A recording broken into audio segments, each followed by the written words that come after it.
Good afternoon to all. This session is for the GNM Nursing second year students, and the topic name is Hydrocele.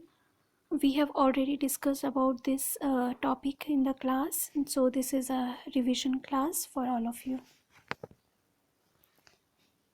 So hydrocele means accumulation of fluid in a sac around one or both testes, and it is painless in nature.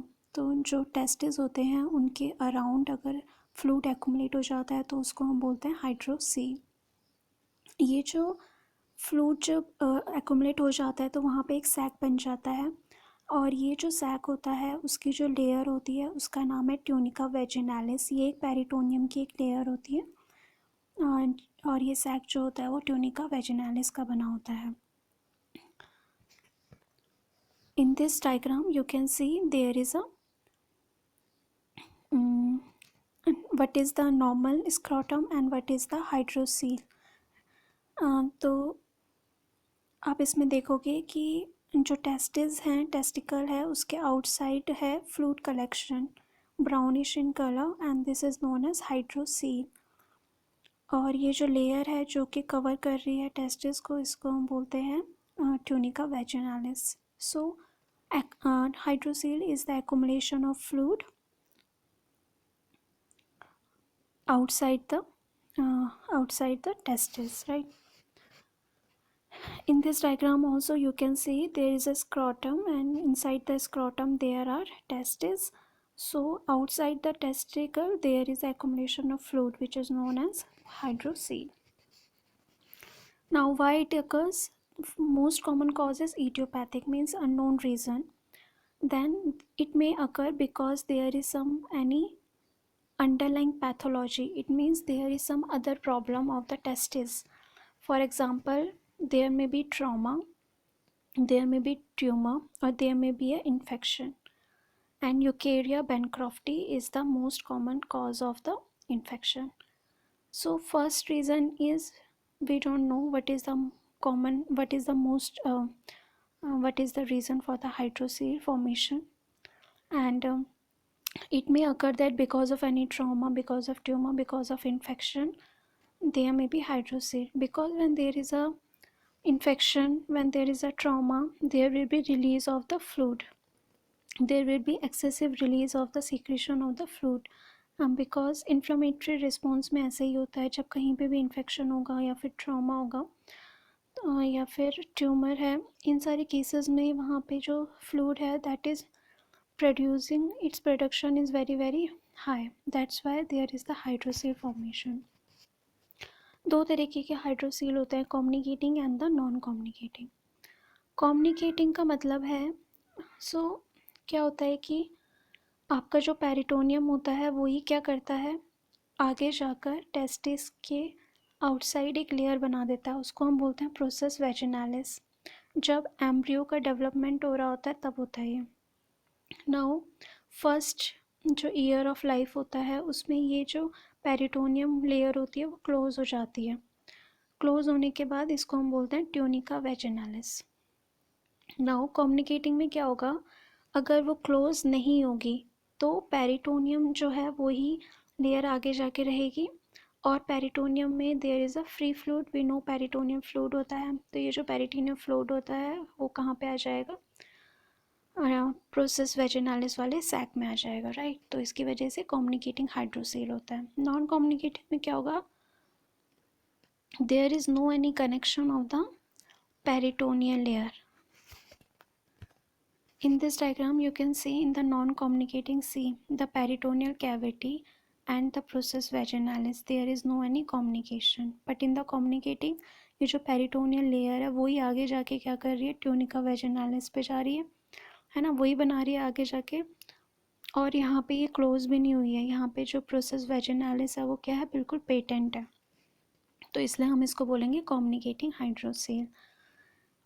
Major difference यही है, communicating में क्या होगा कि जो peritoneum layer है आगे जाके प्रोसेस वेजिनालिस बना रही है, ये क्लोज नहीं हो पाती है कम्युनिकेटिंग में. तो जितना भी पेरिटोनियम फ्लूइड होता है वो नीचे आ जाता है पेरिटोनियल कैविटी से होते हुए प्रोसेस वेजिनालिस में और एक्युमुलेट हो जाता है और हाइड्रोसील होता है। जबकि नॉन कम्युनिकेटिंग में क्या है कि वो क्लोज तो हो चुकी है बट वहाँ पे जो फ्लूइड है वो एब्जॉर्ब नहीं हो पा रहा है, तो इसलिए हम उसको बोलेंगे हाइड्रोसील हो गया नॉन कम्युनिकेटिंग। देयर में be primary hydrocele and the secondary hydrocele. Primary hydrocele में कोई भी टेस्टिस से रिलेटेड कोई प्रॉब्लम नहीं है, ना वहाँ पे ट्रॉमा है, ना ट्यूमर है, ना इन्फेक्शन है। बस क्या प्रॉब्लम है, there is a problem in the absorption of fluid. जितना भी फ्लूइड जो बन रहा है वो एब्जॉर्ब नहीं हो पा रहा है। आपकी बॉडी में जितना फ्लूइड सीक्रेट हो रहा है उतना ही एब्जॉर्ब नहीं होगा, तो क्या होगा, फ्लूइड एक्युमुलेट होने लग जाएगा, है ना। So in the primary hydrocele there is a defective absorption of the fluid. In the secondary there is, because of trauma, inflammation of the testes which is known as orchitis. So there is trauma, there is infection, so there is production of the fluid, so that is called secondary hydrocele. Now sign and symptom. First, fluctuant painless swelling of affected scrotum. तो क्योंकि because there is a accumulation of fluid, so there will be swelling, but this swelling is very painless. Okay, there is no any pain in the swelling and it is fluctuant. Fluctuant means जब आप जो swelling है आपने एक तरफ उसको pressure लगाया तो क्या होगा, वो जो प्रेशर आपने लगाया वो वाइडली डिस्ट्रीब्यूट हो जाएगा और आपको पता चलेगा कि पूरे फ्लूइड में पूरे swelling जो है हर पार्ट में जाके वो डिस्ट्रीब्यूट हो गया pressure.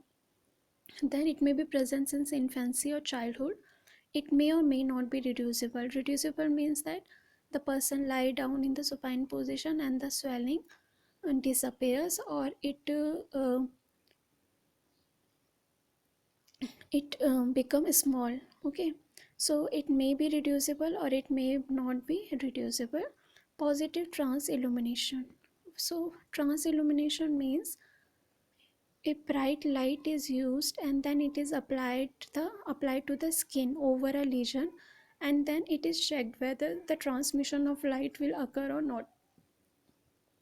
What is happening, hydrocele में आप एक टॉर्च लोगे और उस टॉर्च को हाइड्रोसील वाले पोर्शन में अप्लाई कर दोगे और उसको ऑन करोगे तो आप देखोगे कि कितना लाइट ट्रांसमिट हो रहा है. फॉर एग्ज़ाम्पल अगर वो फ्लूइड है तो जो लाइट है that will be transmitted, but अगर वहाँ पे कोई भी ट्यूमर है या फिर वहाँ पे कोई भी हानियाँ हैं तो वो लाइट ट्रांसमिट नहीं हो पाएगी. तो हाइड्रोसील में जब आप ट्रांस इल्यूमिनेशन टेस्ट करोगे वो पॉजिटिव आएगा. See in this diagram, torch is applied over the skin, right, in the hydrocele portion, and the fluid is trans illuminated. This is the positive trans illumination test. Hydrocele vary greatly in the size, and as the fluid continues to accumulate and the scrotum further enlarges, more discomfort can be expected, even though it is painless, but yes, some discomfort may be there. Diagnosis कैसे करेंगे, physical examination से and the ultrasound से. Management. Most commonly it resolves spontaneously within 6 months of birth. Infancy, childhood में it may be present and most commonly it will disappear or it will resolve spontaneously अपने आप ही within 6 months of birth. But अगर ऐसा नहीं होता है then we will perform the surgery. Surgery में आप क्या करोगे, जो हाइड्रोसील है उसको सर्जिकल एक्सीजन करोगे. हाइड्रोसील को आप क्या करोगे, निकाल दोगे सर्जिकल से, सर्जरी से. तो सर्जरी कब कब करेंगे, अगर it doesn't resolute spontaneously by 1 year of age. If the children is having more than 1 year of age and it is not resolved, if it is providing excessive discomfort or the skin integrity is compromised, means that वहाँ पे skin जो है वो impaired हो रही है. Then अगर underlying pathology है, अगर ट्रॉमा हुआ है या फिर इन्फेक्शन हुआ है, ऑर्चाइटिस है, तो भी कर सकते हैं. टेस्टिस नॉट पाल्पेबल, फ्लूइड इतना ज़्यादा है कि you can palpate the testis. And अगर इनफर्टिलिटी हो रही है विक्टिम पेशेंट को तो. Now I told you that hydrocele जो सैक होगा उसको हम सर्जिकल एक्सीजन करेंगे. सो बेसिकली इसमें क्या करेंगे हम, it is a surgical procedure. तो ब्लेड से वी विल एक्साइज और we will excise the hydrocele portion. All the fluid will be drained out and collected in the kidney tray, and then we will apply suture to that portion where the um, blade was used. So this is called hydrocelectomy. Or we can do percutaneous aspiration of the fluid. Along with that, we can instill a agent named as sclerosing agent, 6% aqueous phenol 10 to 20 ml. तो surgical excision में तो आपने क्या किया कि जो hydrocele वाला part था आपने उसमें ब्लेड से कट लगाया और जितना भी अंदर का फ्लूइड था वो क्या हो जाएगा, ड्रेन आउट हो जाएगा. उसको आप कलेक्ट कर लोगे किडनी ट्रे में. उसके बाद आप सूचर से वो जो कट लगाया था उसको बंद कर दोगे, सूचरिंग से उसको बंद कर दोगे. बट परक्यूटेनियस एस्पिरेशन में क्या करोगे, directly you will take a syringe and needle and then you will aspirate the fluid, right? And after aspirating the fluid आप वहाँ पे एक सोल्यूशन है 6% एक्वस फिनॉल, इसका 10 to 20 ml you will instill that, and this will cause inflammatory response there and it will seal out that portion. It will cause the shrinkage of that part. So this is percutaneous aspiration.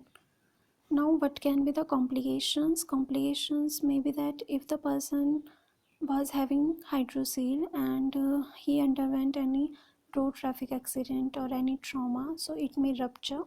There may be infection may occur, atrophy may occur. For example, hydrocele was so big that it was putting pressure on the blood vessels also. And so if there is no any, and if there is constriction of the blood vessels, there will be no any blood supply to the testes. So the testes will be atrophied. It means they will become small in size, and then infertility may occur. Infertility directly नहीं affect होगा hydrocele से, but for example the person because of the swelling or there may be infection or it is atrophied, so this may lead to infertility. So basically hydrocele means accumulation of fluid around the testicle. एक testis भी response एक testis भी effect हो सकता है या फिर both. जो मोस्ट कॉमन है it is unknown reason, why it is occur it is unknown, but it may be because of any defective absorption of the fluid, or it may be because of any trauma or tumor of the testis or infection of the testis. Then most commonly it will resolve after 1 year of within 6 months of age, but um, there may be that it may not resolve. So in that cases there needs to be perform the percutaneous aspiration or the surgical excision of the hydrocele sac. So this was all about the hydrocele. Thank you so much.